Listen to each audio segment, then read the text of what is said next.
할렐루야. 다시 한번 찬양과 연주를 해주신 우리 장로님과 권사님께 감사를 드리고, 또 이 자리에 함께 하신 우리 모든 성도님들 그 삶에 다시 한번 하나님의 크신 은혜와 또 인도하심 임할 수 있기를 간절히 축원합니다. 이제 내일이면 이제 11월 1일이 이제 시작되고, 또 이제 정부에서 이제 얘기한 것처럼 위드 코로나 이제 시기로 우리가 전환되는 가운데 있습니다. 일상 회복의 시기 가운데 우리가 이제 들어가는 것이죠. 우리 연초부터 빨리 좀 회복이 됐으면 좋겠다, 생활이 좀 나아졌으면 좋겠다라는 그런 어떤 바람이 있었는데, 이제 11월 내일부터 이제 그 일들이 행해지는 것입니다.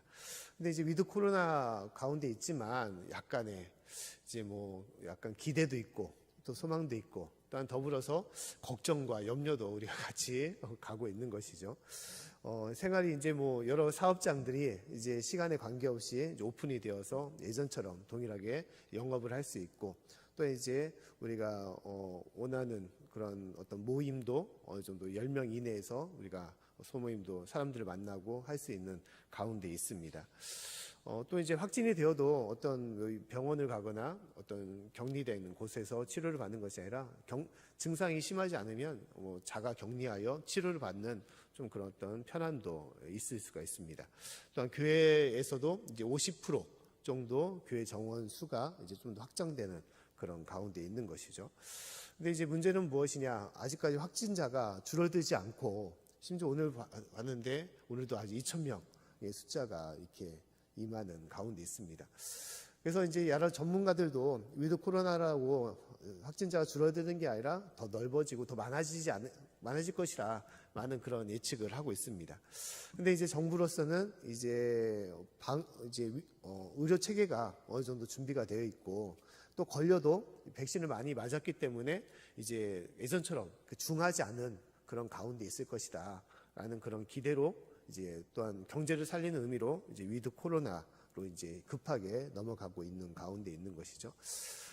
걱정도 되고 또 기대도 되지만, 그러나 우리가 지금까지 2년여 동안 우리를 인도하신 것, 그것은 누구냐? 바로 하나님밖에 없음을 우리가 깨달아야 되는 것입니다. 할렐루야. 이것이 가장 중요한 것이죠. 삶의 어떤 순간, 코로나뿐만 아니라 삶의 모든 것들이 위험이 없고 또한 걱정과 염려가 없겠습니까? 모든 것이 다 마찬가지죠. 자녀를 키울 때나 어떤 사업을 할 때나 항상 염려가 따를 수밖에 없습니다. 하지만 우리가 믿고 의지하고 따라야 될 분은 하나님밖에 없음을 우리가 깨닫고 그 믿음으로 우리가 나아가야 되는 것입니다.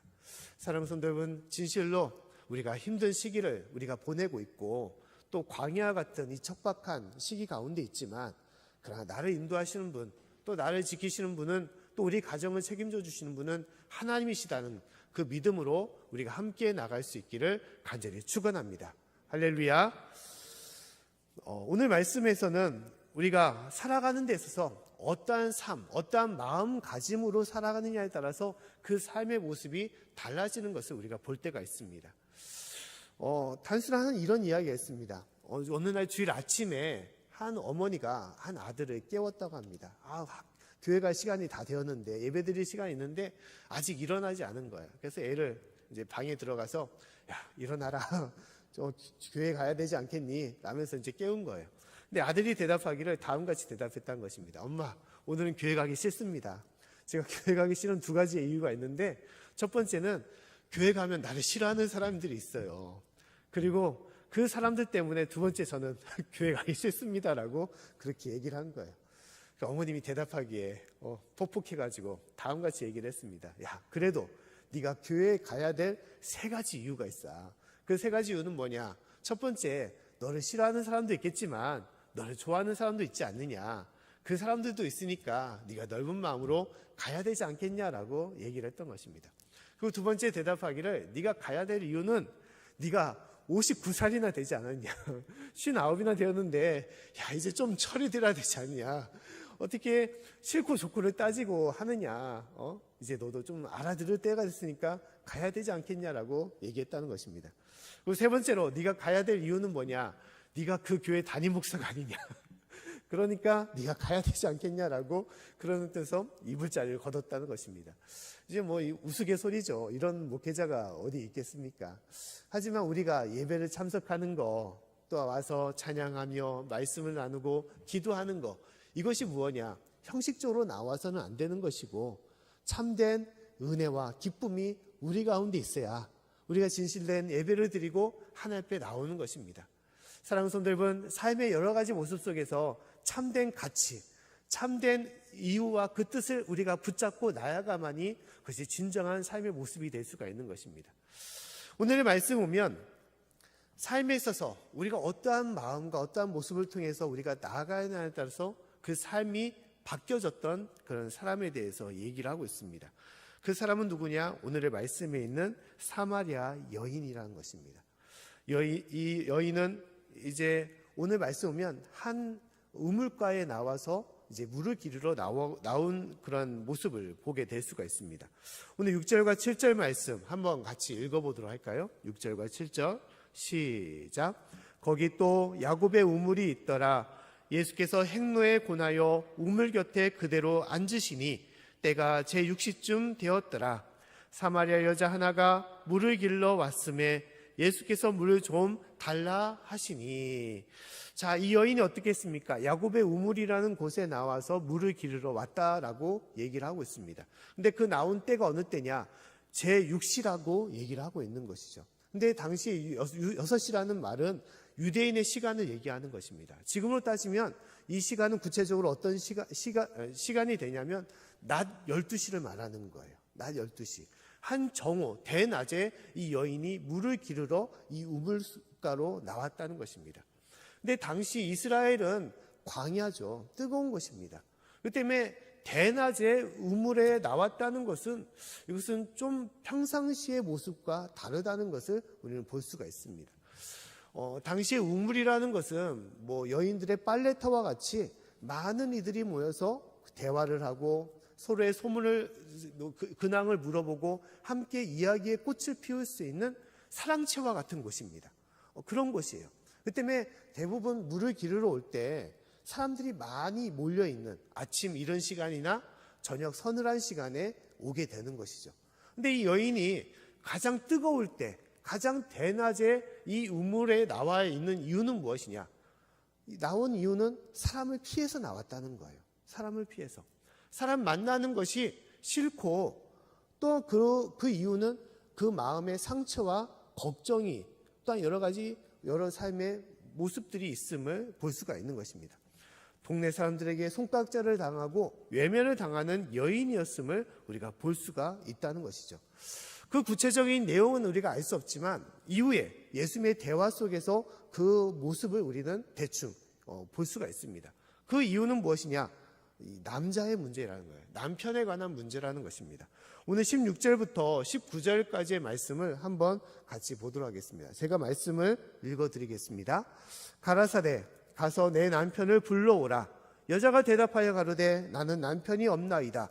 예수께서 가라사대 네가 남편이 없다 하는 말이 옳도다. 네가 남편 5이 있었으나 지금 있는 자는 내 남편이 아니니 내 말이 참되도다. 여자가 가로되 주여 내가 보니 선지자로소이다. 아멘. 자, 예수님께서 내 남편을 데려오라라고 여인에게 얘기했습니다. 여인의 대답이 무엇이었습니까? 내가 남편이 없다라고 얘기를 한 거예요. 근데 예수님의 대답은, 그에 대한 또 대답은 무엇이냐? 네가 이전에는 남편이 5이 있었는데 지금 있는 이 남자도 내 남편이 없으니 내 말이 옳도다라고 얘기한 거예요. 옳도다. 좀 말이 좀 희한하지 않습니까? 여자는 남편이 없다는데, 하지만 여자는 이 예수님의 말에 긍정을 하고 선지자로소이다라고 대답을 해요. 예수님의 말이 맞다는 거예요. 이것은 무엇입니까? 여인이 구체적인 그 상황은 알 수 없지만 남자가 있었다는 거예요. 그 남자가 이전에는 5명이나 있었고 지금 있지만 이 남자도 자신의 남편이라고 할 수 없는 그런 모습이라는 것입니다. 뭐 대략 우리가 상황을 볼 수 있다면 아마 이 여인이 5번을 결혼을 하고 결혼한 이후에 사별을 하였거나 이혼을 하여서 그 이전의 남편들과 헤어졌을 것입니다. 그 새로운 남편은 그가 진실로 남편이라고 할 수 없는 그런 어떤 남자라고 볼 수가 있는 것이죠. 아니면 또 다른 우리가 생각해 볼 수 있다면 극단적으로 이 여인이 창녀가 아닌가, 그래서 몸을 파는 여인이 아닌가, 그래서 그동안 함께했던 모든 남자들이 남편이라고 할 수 없는 사람이라고 칭하는 모습이라고 볼 수 있다는 것입니다. 궁극적으로 가장 중요한 것은 무엇이냐? 이 여인의 진실로 이 여인이 의지하고 싶어하는 남자들이 있었지만 그 모든 이들이 진실로 의지할 대상이 되지 못하였음을 이 여인이 고백하고 있다는 것입니다. 당시에 여자들의 삶은 다 이와 같았습니다. 가장 그 여인들의 삶에 중요한 것이 남편이었던 것이죠. 당시에 이스라엘 사람들은 가부장적인 사회 가운데 있었습니다. 우리나라도 마찬가지였죠. 우리 이전의 삶에서도 가부장적인 그런 삶 속에서 여인에게 가장 중요했던 것은 남편과 자녀였습니다. 이 여인도 마찬가지였던 것이죠. 당시에 혼자 사회생활을 할 수 없는 여인들에게 삶을 책임져주고 또한 모든 것을 이끌어갈 수 있는 남자가 어떠한 사람이냐에 따라서 중요한 것이었습니다. 이 사마리아 여인도 그러한 마음을 가지고 있었던 거예요. 오직 남자만이, 남편이라고 할 수 있는 사람이 삶의 가장 큰 의지가 될 대상이었고 가장 중요한 모습이었던 것입니다. 근데 지금 와보니 어떠한 남자도 많은 일을 만났지만 그가 참으로 의지할 사람도 없었고 참으로 자신을 책임져 줄 사람도 없었음을 이 여인이 고백하고 있었던 것입니다. 근데 이 사마리아 여인은 구체적으로 무엇을 말하고 있느냐? 우리의 삶을 대표하고 있다라고 볼 수가 있는 것입니다.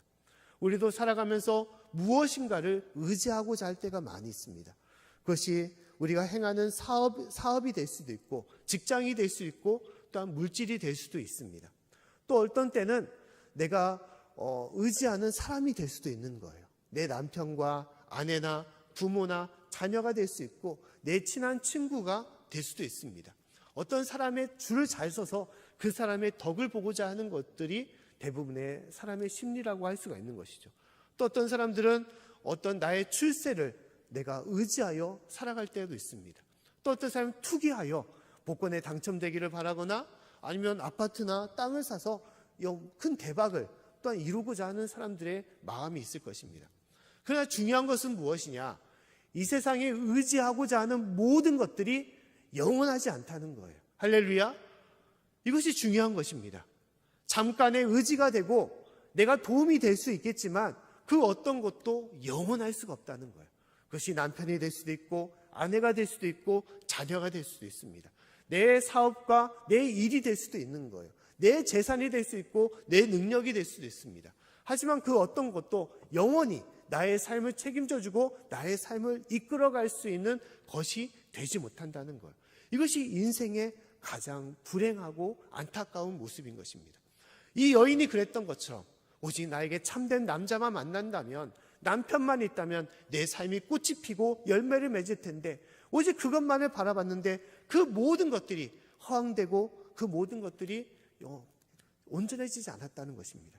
그 속에서 이 여인은 사람의 눈길을 피하여 비참한 삶으로 절망과 슬픔으로 이 우물가로 나오게 된 것입니다. 그런데 놀랍게도 오늘 말씀을 통하여 이 여인이 변화되었음을 우리가 볼 수가 있습니다.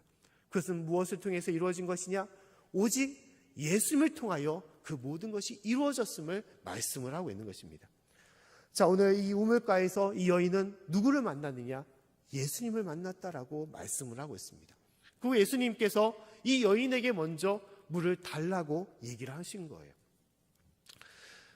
많은 제자들은 식량을 구하기 위해서 다 떠나 있고 이 여인은 사람을 피해서 오직 혼자 나왔는데 그 속에서 홀로 있는 예수님을 그가 만나게 되었던 것입니다.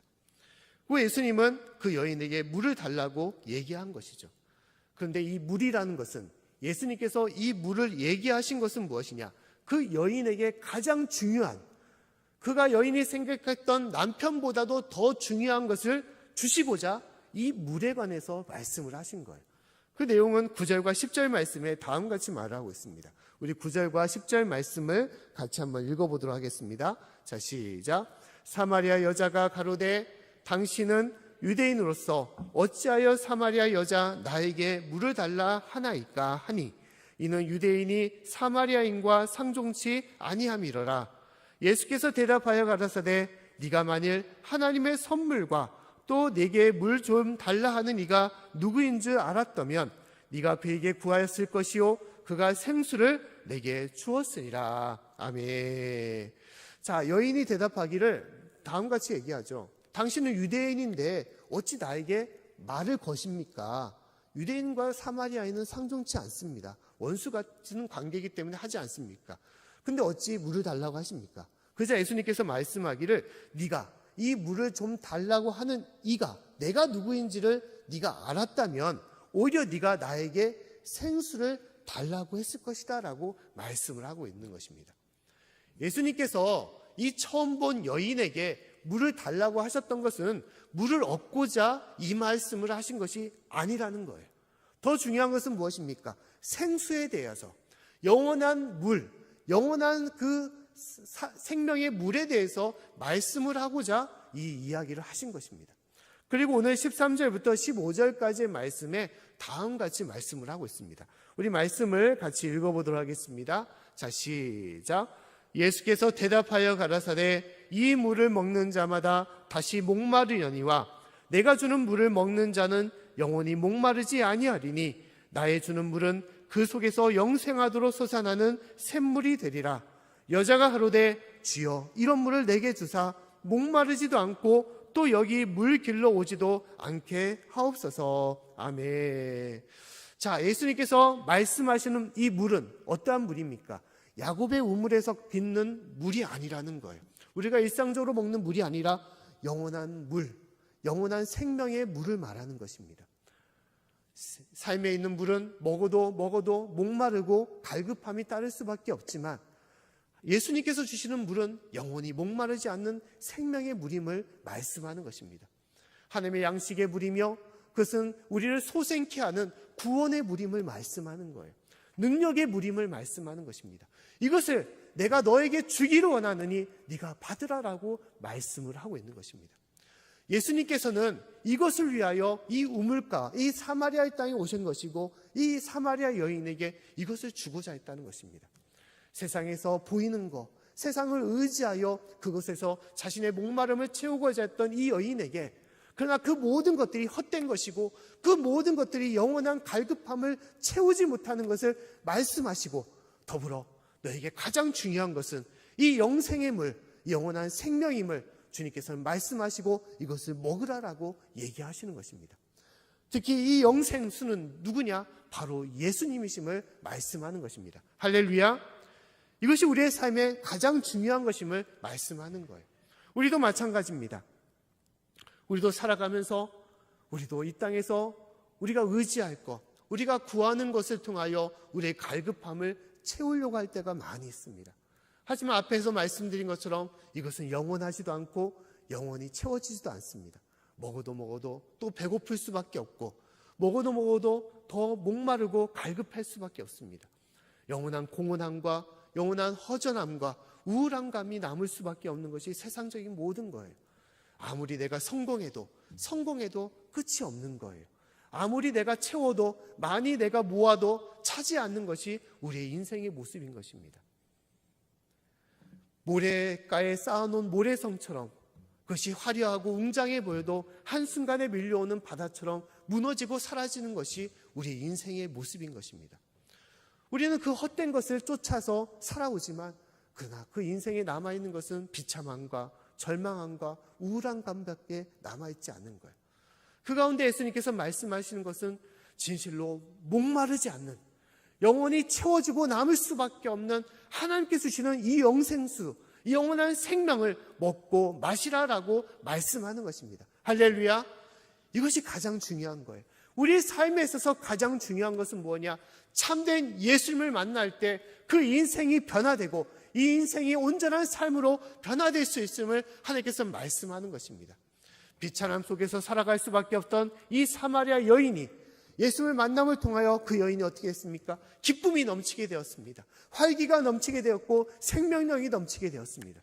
그리고 그 여인은 물 동아리를 그곳에 남겨두고 마을로 달려갔다라고 말하고 있어요. 왜 이 여인이 이렇게 되었습니까? 마을로 간 이유가 무엇입니까? 예수님이 이 땅에 오셨음을, 예수님이 이 마을에 오셨음을 속히 알리기 위해서 그 마을 사람들에게 찾아갔던 거예요.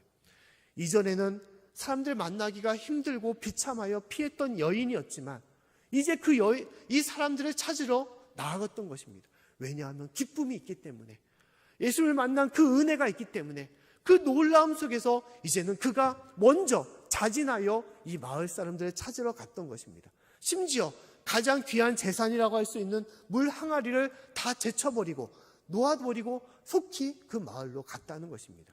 그만큼 이 여인의 기쁨과 그 은혜가 달라졌음을 말하는 거예요.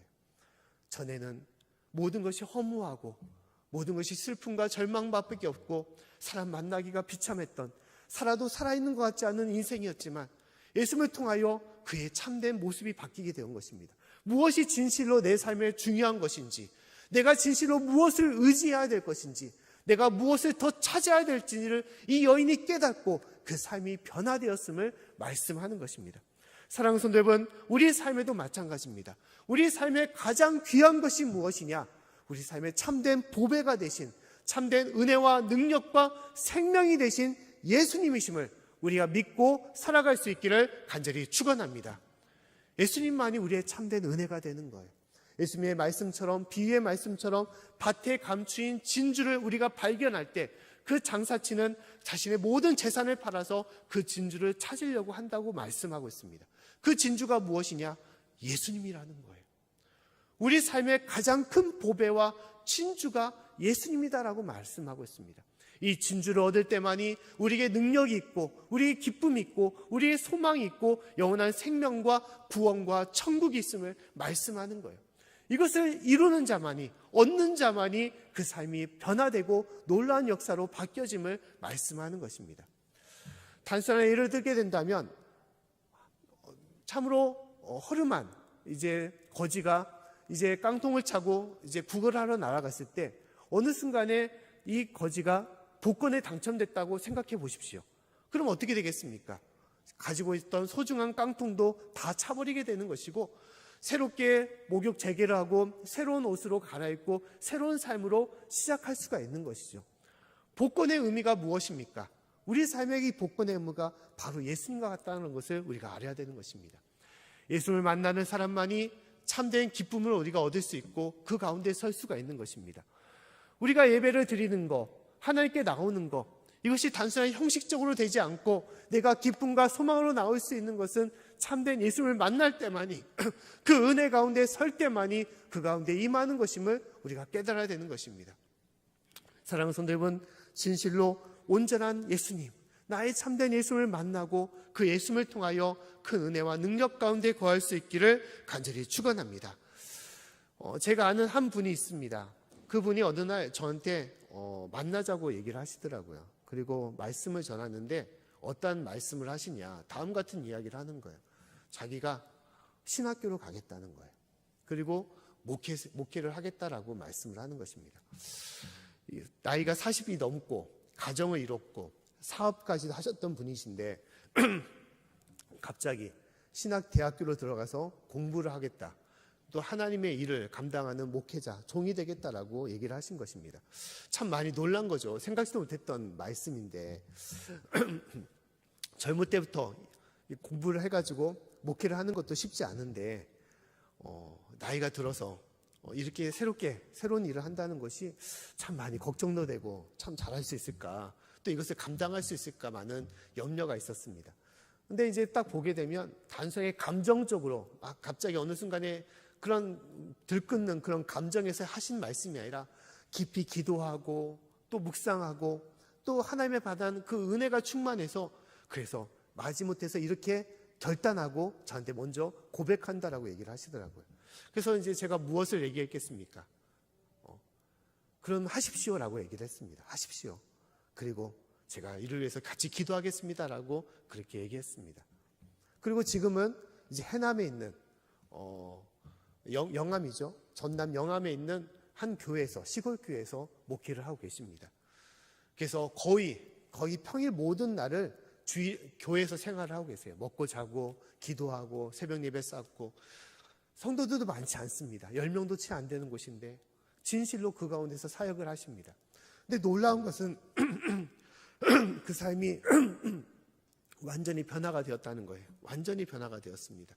예전에는 항상 얼굴엔 그늘이 있고 절망감이 있고 패배감이 있고 항상 그 삶에 여러 가지 아픔과 그런 어떤 모습들이 가득했었는데 이제는 하나님의 사명을 감당하면서 이전보다 더 힘들고 어려운 삶이지만 그 사명을 감당하면서 그 얼굴빛이 완전히 바뀌었습니다. 매일매일 삶에 긍정적이고 기쁨이 있고 감사가 있고 항상 그 모든 것들을 은혜로서 감당하는 그 모습을 보게 되었습니다. 그 일 가운데 행하는 거예요. 그분이 누구냐? 저 형님이십니다. 형님이에요. 삶이 바뀌는 거 바뀌는 게 어떤 큰 것을 얻어서 바뀐 것이 아니었습니다. 참된 예수님, 하나님의 만남을 통하여 그 인생이 바뀌게 되었던 거예요. 그것도 지금도 참으로 제가 어떻게 보면 저보다 더 낫다라고 칭송할 수 있는 목회자의 길을 가고 있는 것입니다. 사랑하는 성도 여러분, 우리의 삶의 모습도 마찬가지입니다. 하나님은 우리가 진정한 삶을 살아가기를 원하십니다. 매일매일 삶 속에서 감사와 기쁨으로 은혜 가운데 살아가고 생명력이 넘치는, 또한 주님의 능력이 넘치는 그러한 삶을 살아가기를 원하시는 것입니다. 그런데 그것을 얻을 수 있는 유일한 길은 무엇이냐? 예수님을 만나야 되는 것입니다. 할렐루야! 예수님을 진실로 만날 때만이 우리의 참된 인생의 의미를 깨닫는 것이고 우리가 진실로 의지하고 바라는 것을 우리가 구할 수 있고 그 길 가운데 나아갈 수가 있는 것입니다. 거짓되고 허무하고 가치 없는 모든 것들을 우리는 다 내려놓을 수 있고 참된 길로 우리가 살아갈 수가 있는 것입니다. 사랑하는 성도 여러분, 하나님은 이 사마리아 여인이 변화되었듯이 우리가 변화되기를 원하시는 것입니다. 진실로 예수님의 만남을 통하여 그 길 가운데 나아가기를 원하시는 거예요. 진실로 우리가 아직까지 예수님을 만나지 못했다면 진실로 예수님을 만나고 그 예수님께 주시는 영원한 영생수, 그 참된 은혜와 능력 가운데 살아갈 수 있기를 간절히 축원합니다. 하나님은 그 길 가운데 나아가라고 말씀하는 것입니다.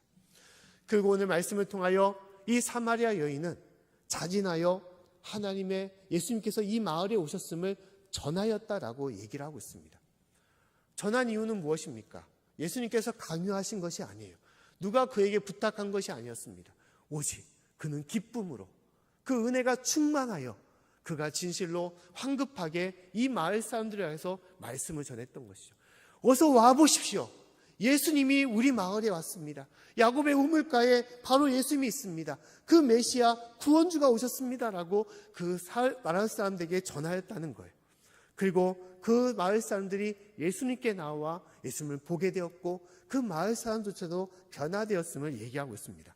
오늘 39절부터 42절 말씀에 그와 같은 말씀을 하고 있죠. 우리 말씀을 같이 한번 읽어보도록 하겠습니다. 자, 시작.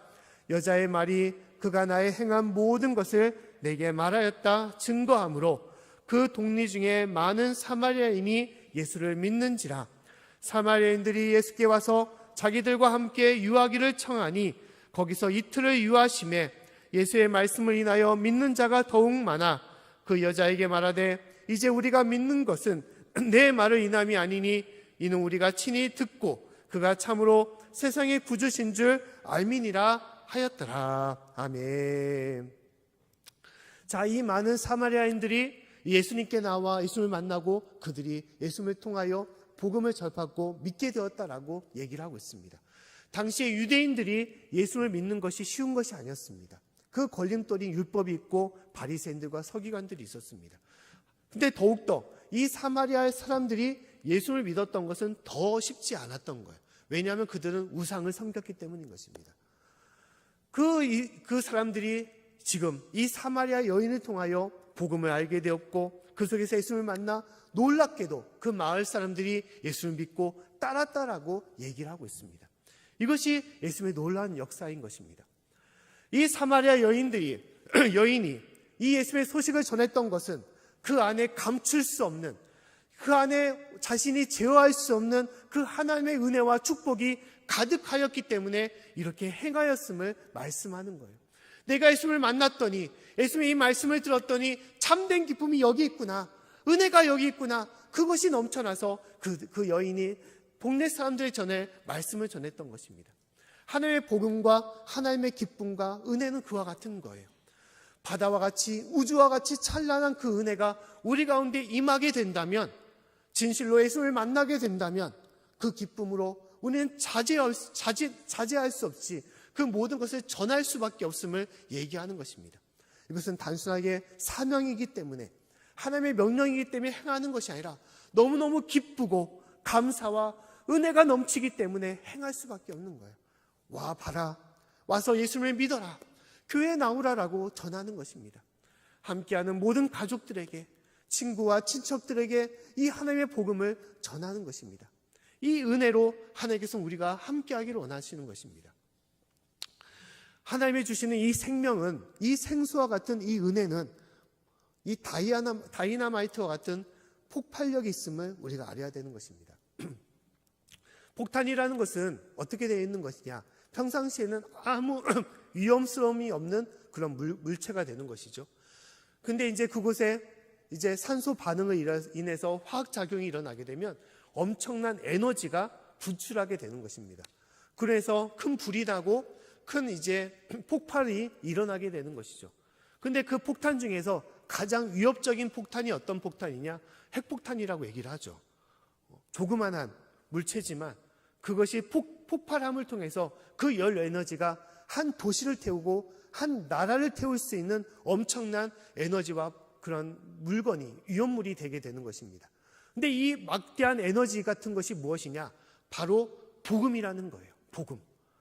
복음이 우리 가운데 있으면 우리 자신을 태우고 우리 삶을 변화시켜 주시고 우리 가정과 우리 모든 마을과 우리의 삶의 지경들을 변화시켜 주시는 것입니다. 사마리아 여인의 삶뿐만 아니라 그 사마리아의 동네를 변화시켜 주시니 그 변화와 그 은혜와 능력이 우리 가운데 임한다고 주님께서 말씀하는 것입니다. 우리가 그 가운데 살아가라고 얘기하는 거예요. 그 소식과 그 은혜를 나만 느끼는 것이 아니라 전하라라고 얘기하고 있습니다.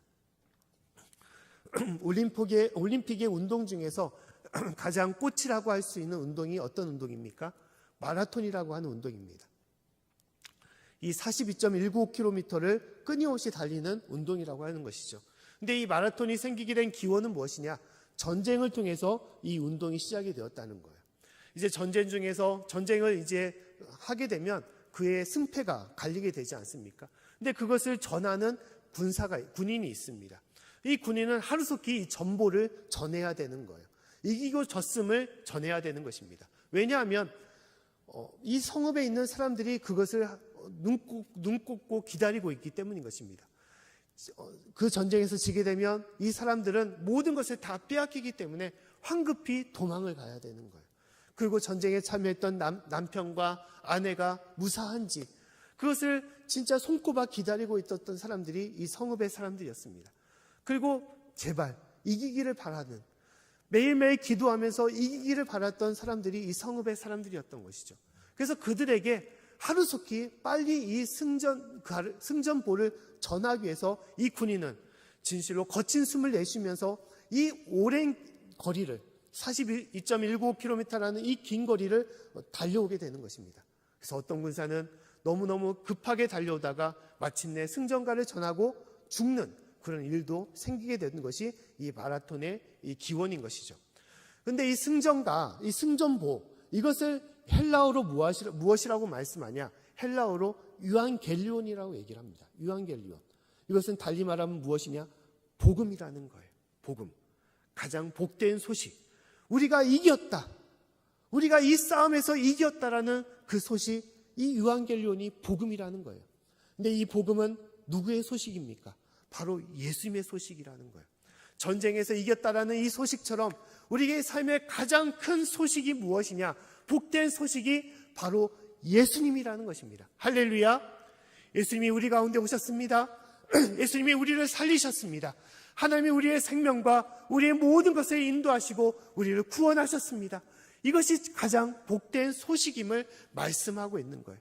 이것이 나만 갖고 있는 것이 아니라, 이 기쁨을 나만 누리는 것이 아니라 이 기쁨이 차고 넘치기 때문에 이것을 나와 함께하는 모든 가족들과 모든 친척과 친구들, 이웃들에게 전해야 되는 것이 우리의 모습이라는 거예요. 그리고 전할 때만이 그 기쁨이 더 넘치게 되는 것이고 더 온전해짐을 말씀하는 거예요. 기쁘기 때문에 전하는 것이고 전함을 통하여 그 기쁨이 더욱더 온전해짐을 얘기하는 것입니다. 아무리 뜨거운 모닥불이라도 어느 시간이 되게 되면 조금씩 불길이 가라앉고 꺼지게 될 수밖에 없습니다. 그러나 그 불길을 다시 한번 일으키는 것은 바람이죠. 바람입니다. 그 바람이 복음을 전하는 거예요. 내 메마른 삶에, 내가 예수님을 이전에 믿었는데 지금은 지쳐있고 메말라 있는 이 삶에 다시 한번 바람을 일으키는 것은 내가 복음을 전할 때인 것입니다. 와 보십시오. 예수님을 믿어보십시오. 교회로 나오시면 참된 기쁨이 있고 참된 은혜가 있고 참된 진리가 있습니다. 이것을 전하는 사람에게 하나님께서는 더욱더 큰 기쁨과 은혜를 그 가운데 주시는 것입니다. 사랑하는 성도 여러분, 오늘 사마리아 여인처럼 내가 예수님을 만남을 통하여 은혜를 얻고 기쁨을 얻었다면 그것을 온전하게 전할 수 있기를 간절히 축원합니다. 진실로 전해야 되는 것입니다. 전하는 것이 어려울 수도 있는 것이죠. 하지만 간단한 것입니다. 어렵지 않습니다. 우리가 전도 물품을 전하면서 간단한 예를 들어서 양직교에서 나왔습니다. 따뜻한 핫팩입니다. 이 핫팩 잘 쓰시고 예수님 믿고 따뜻한 또한 행복한 삶이 되십시오라고 전하는 거예요. 그것을 듣든지 아니 듣든지 어떻게 반응하든지 전하는 것입니다. 왜냐하면 내가 기쁘고 내게 가장 복된 소식이기 때문에 그 은혜를 전하는 것이고, 그로 해서 어느 순간에는 그 영혼조차도 하나님께서는 변화시켜 주시고 이 세상에 가장 귀한 것이 그 안에 자리 잡도록 그 삶을 변화시켜 주도록 인도해 주시는 것입니다. 사랑하는 성도 여러분, 진실로 우리 안에 주신 그 귀한 은혜, 그 귀한 축복을 나누며 전할 수 있는 저와 여러분의 삶이 되기를 간절히 축원합니다. 그래서 우리의 삶에, 또 우리 가정에, 또 우리 교회에 이 하나님의 은혜가 더 충만해질 수 있는, 이 복된 소식이 더 충만해질 수 있는 저와 여러분의 삶이 되기를 다시 한번 간절히 축원합니다.